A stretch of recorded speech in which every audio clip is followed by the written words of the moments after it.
শাসক নয়, জনগণের সেবক হিসেবে কাজ করুন, বিসিএস কর্মকর্তাদের স্বরাষ্ট্রমন্ত্রী। সিভিল সার্ভিস রাষ্ট্রের প্রধান চালিকা শক্তি উল্লেখ করে স্বরাষ্ট্রমন্ত্রী সালাউদ্দিন আহমেদ বলেছেন, জনপ্রত্যাশা পূরণে সরকারি কর্মকর্তা কর্মচারীদের সম্পূর্ণ রাজনৈতিক পক্ষপাত মুক্ত থেকে দেশপ্রেম, সততা ও পেশাদারিত্বের সঙ্গে দায়িত্ব পালন করতে হবে।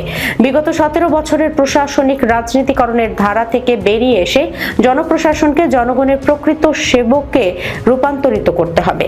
বর্তমান সরকারের প্রতি জনগণের সুউচ্চ প্রত্যাশা রয়েছে এবং তা পূরণে প্রশাসনের প্রতিটি স্তরে স্বচ্ছতা ও জবাবদিহিতা নিশ্চিত করতে হবে। সিভিল সার্ভিসের কর্মকর্তাদের উদ্দেশ্যে তিনি আরো বলেন, আপনারা এই সমাজের সবচেয়ে সুবিধাপ্রাপ্ত একটি অংশ। তাই নিজেদের শাসক মনে না করে জনগণের সেবক হিসেবে জনসেবায় আত্মনিয়োগ করতে হবে।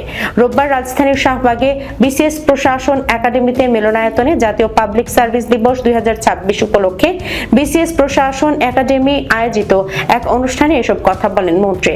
তিনি বলেন, শুধুমাত্র আনুষ্ঠানিক কর্মশালা ও উচ্চ পর্যায়ে দৃষ্টি আকর্ষণের জন্য কর্মসূচি প্রণয়ন করার কোনো যৌক্তিকতা নেই, যদি না তা জনগণের প্রকৃত কল্যাণে আসে। দেশে সঠিক নীতি প্রণয়নের স্বার্থে পরিসংখ্যান ব্যবস্থার আমূল সংস্কারের উপর জোর দিয়ে সালাউদ্দিন আহমেদ বলেন, বিগত রেজিমের সময়ে রাজনৈতিক উদ্দেশ্যে দেশের সব পরিসংখ্যান ধ্বংস করা হয়েছে।